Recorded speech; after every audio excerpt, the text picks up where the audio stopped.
السلام علیکم ورحمۃ اللہ وبرکاتہ۔ معزز سامعین و ناظرین،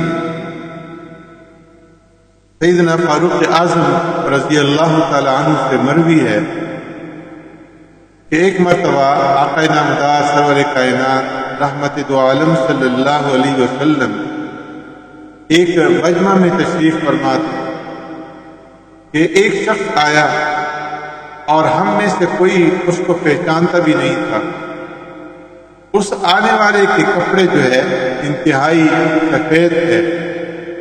اور وہ پیارے پیغمبر صلی اللہ علیہ وسلم کے قریب گھٹنے ملا کر کے بیٹھ گیا۔ فرماتے ہیں کہ ہم نے تعجب کیا کہ وہ باہر سے آئے ہوئے معلوم جو ہے نہیں ہوتے تھے، کیونکہ ایسے آدمی سفر کی وجہ سے کپڑے جو ہے وہ میلے اور گندے ہو جاتے ہیں، جو دور سے سفر کر کے آیا ہو تو اس سے معلوم نہیں ہوتا تھا کہ وہ دور سے نہیں آئے۔ لیکن فرماتے ہیں کہ ہم میں سے کوئی اسے پہچانتا بھی نہیں تھا، تو اس سے یہ معلوم ہوتا تھا کہ یہ باہر سے آئے ہوئے ہیں۔ وہ آئے اور پیارے پیغمبر صلی اللہ علیہ وسلم کے سامنے دوزانو ہو کر کے بیٹھ گئے اور پھر آپ صلی اللہ علیہ وسلم سے سوالات جو ہے وہ شروع کیے، اور انہوں نے پہلا سوال یہ کیا کہ مل ایمان، ایمان کس چیز کا نام ہے؟ تو پیارے پیغمبر صلی اللہ علیہ وسلم نے اس کو جواب دیا تؤمن باللہ وملائکتہ وکتبہ ورسلہ وتؤمن بالبعث بعد الموت والقدر خیرہ وشرہ، او کما قال علیہ الصلوۃ والسلام۔ فرمایا ایمان یہ کہ اللہ پر ایمان لاؤ، اس کے رسولوں پر، اس کے فرشتوں پر، کتابوں پر اور قیامت پر اور اچھی اور بری تقدیر پر۔ اس کے بعد اس نے سوال کیا کہ مل اسلام، اسلام کیا چیز ہے؟ تو پیارے پیغمبر صلی اللہ علیہ وسلم نے ارشاد فرمایا کہ ان تشہد ان لا الہ الا اللہ وأن محمد رسول الله ولا تشرك به شيئا وتقيم الصلاة وتؤتي الزكاة وتصوم رمضان وتحج البيت إن استطعت إليه سبيلا، أو كما قال عليه الصلاة والسلام۔ یعنی تم اس بات کی گواہی دو کہ اللہ تبارک و تعالیٰ ایک ہے اور محمد صلی اللہ علیہ وسلم اللہ کے رسول ہیں، اور یہ کہ کسی کو اللہ تبارک و تعالیٰ کے ساتھ شریک نہ بناؤ، اور نماز قائم کرو اور روزہ رکھو، زکوٰۃ ادا کرو، اور اگر تمہارے پاس استطاعت ہو تو حج کرو۔ اس کے بعد اس نے سوال کیا کہ مل احسان، احسان کیا چیز ہے؟ تو پیارے پیغمبر صلی اللہ علیہ وسلم نے ارشاد فرمایا کہ ان تعبد اللہ کأنک تراہ فإن لم تكن تراہ فإنہ یراک، کہ تم اللہ کی عبادت اس طریقے سے کرو کہ گویا تم اللہ تبارک و تعالیٰ کو دیکھتے ہو، اور اگر تم اس کو نہ دیکھتے ہو تو وہ تو تم کو بہر حال دیکھ رہا ہے۔ معزز سامعین، احسان کا ذکر قرآن کریم کے اندر متعدد مقامات کے اندر فرمایا گیا ہے۔ ایک مقام پہ اللہ فرماتے ہیں ان رحمت اللہ قریب من المحسنین، کہ اللہ تبارک و تعالیٰ کی رحمت محسنین کے قریب ہے۔ اور ایک مقام پہ اللہ فرماتے ہیں جزاء الاحسان الا الانسان، کہ احسان کا بدلہ کیا ہو سکتا ہے سوائے احسان کے۔ اسی طرح اور بھی آیات ہیں جن کے اندر احسان کا ذکر ہے، اور پیارے پیغمبر صلی اللہ علیہ وسلم نے احسان کے بارے میں فرمایا کہ احسان کی تعریف یہ ہے کہ ان تعبد اللہ کأنک تراہ، کہ تم جب اللہ کی عبادت کرو تو ایسے طریقے سے اللہ کی عبادت کرو کہ گویا تم اپنے رب کو دیکھ رہے ہو۔ فإن لم تکن تراہ فہو یراک، اگر تمہیں یہ درجہ حاصل نہیں ہے تو کم از کم یہ تصور کرو، یہ خیال کرو کہ تمہارا رب تو تمہیں دیکھ رہا ہے۔ اس کا نام کیا ہے؟ احسان ہے۔ اس چیز کا کہ اللہ کی عبادت مکمل خشوع اور خضوع کے ساتھ جو ہے وہ انجام دی جائے، اور اس طریقے سے اللہ کی عبادت کرے جس سے ظاہر ہو کہ اپنے رب کو دیکھ رہے ہو۔ جیسے غلام آقا کو دیکھتا ہے تو نہایت ہی توجہ کے ساتھ کام کرتا ہے اور اپنے اس کام کے اندر، اپنی اس ڈیوٹی کے اندر کوتاہی جو ہے وہ نہیں برتتا۔ اسی طریقے سے جب بندہ اللہ کی عبادت کرے تو وہ اپنی عبادت کو اس طریقے سے کرے کہ میرا رب جو ہے مجھے دیکھ رہا ہے، اور عبادت کے اندر جو ہے کسی اور طرف کا دھیان نہ ہو۔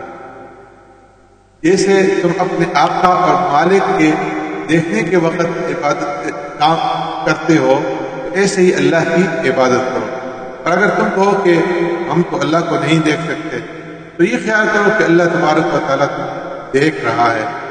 غلام کا کام یہ ہے کہ وہ پوری توجہ کے ساتھ اپنے آقا کی خدمت کرے، اور اسی کو جو ہے احسان کہتے ہیں، اور اسی احسان کے حاصل کرنے کے اوپر جو ہے تصوف کا سارا دار و مدار ہے۔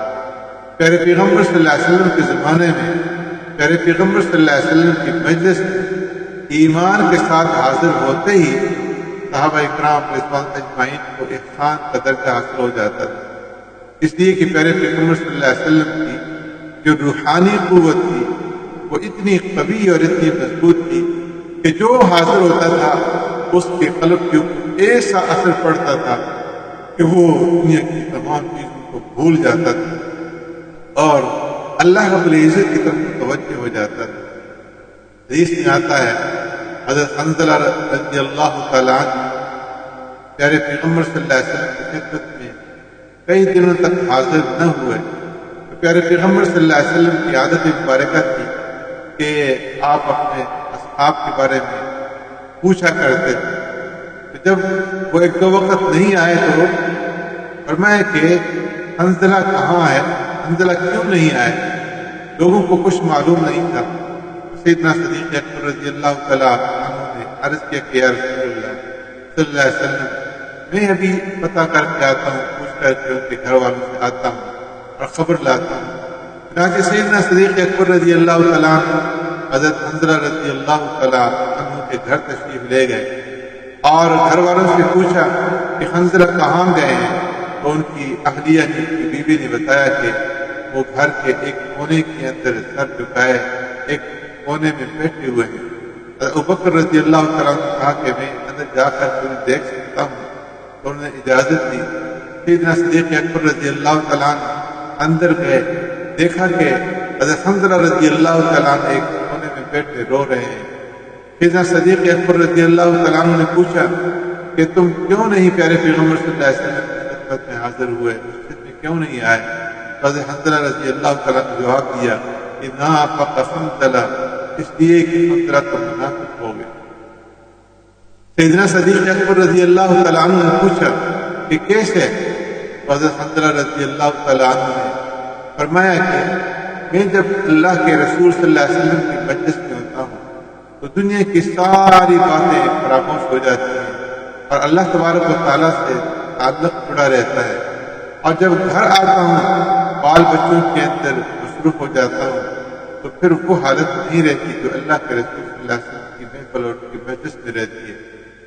سیدنا صدیق اکبر رضی اللہ تعالیٰ نے فرمایا کہ میری بھی تو یہی حالت ہے، اور پھر دونوں حضرات بیٹھ کر کے رونے لگے، اور پھر سیدنا صدیق اکبر رضی اللہ تعالیٰ نے فرمایا کہ ہماری تمام مشکلات کو حل کرنے والی ذات ایک ہی ہے، اور وہ پیارے پیغمبر صلی اللہ علیہ وسلم کی ذات گرامی ہے۔ چلو آپ صلی اللہ علیہ وسلم کے پاس چلتے ہیں، یہاں بیٹھ کر کے رونے سے کوئی مسئلہ حل نہیں ہوگا۔ یہ بات ان کی سمجھ میں آئی اور دونوں پیارے پیغمبر صلی اللہ علیہ وسلم کی خدمت میں حاضر ہوئے اور عرض کیا کہ یا رسول اللہ صلی اللہ علیہ وسلم، ہماری ایسی حالت ہوتی ہے کہ جب آپ کی مجلس ہوتے ہیں تو ہماری یہ حالت ہوتی ہے، گھر جاتے ہیں تو ہماری وہ حالت باقی نہیں رہتی، اس لیے ہمیں اس بات کے اوپر جو ہے گمان ہے کہ ہم کہیں نفاق کے اندر مبتلا نہیں ہیں۔ تو پیارے پیغمبر صلی اللہ علیہ وسلم نے فرمایا کہ اگر تم ہر وقت ایسے ہی رہو جیسے میرے سامنے رہتے ہو تو فرشتے تم سے مصافحہ کرنے لگے، مگر یہ حالت وقتاً ہی ہو سکتی ہے۔ پیارے پیغمبر صلی اللہ علیہ وسلم کی مثال ایسی ہے جیسے آفتاب، اور صحابہ اکرام رضوان اجمعین کے پاک اور صاف دل جو ہے وہ گویا ایک آئینے کی مانند تھے، اور جب بھی آفتاب نبوت کے سامنے پہنچتے تھے تو آفتاب نبوت کی کرنیں ان کے آئینے دل کے اندر جو ہے وہ پڑتی تھی اور ان کے دل منور ہو جاتے تھے اور ان کی وہ حالت ہو جاتی تھی، اور جب الگ ہوتے تو اس میں جو ہے فرق آ جاتا تھا۔ تو اس حدیث سے معلوم ہوا کہ احسان اس چیز کا نام ہے کہ اللہ تبارک و تعالیٰ کی عبادت جو ہے ایسے طریقے سے کی جائے کہ گویا میں اپنے رب کو دیکھ رہا ہوں، اور دوسرا درجہ یہ کہ میرا رب مجھے دیکھ رہا ہے۔ اسی کا نام جو ہے احسان، اور اسی کا نام تصوف، اسی کا نام سلوک ہے، اسی کا نام طریقت ہے۔ تو طریقت اور تصوف کوئی نئی چیز نہیں ہے، بلکہ یہ صحابہ اکرام رضوان اللہ تعالیٰ اجمعین کے زمانے سے جو ہے یہ تصوف اور طریقت چلی آ رہی ہے۔ سبحانک اللہم بحمدک، نشہد ان لا الہ الا انت، نستغفرک ونتوب الیک۔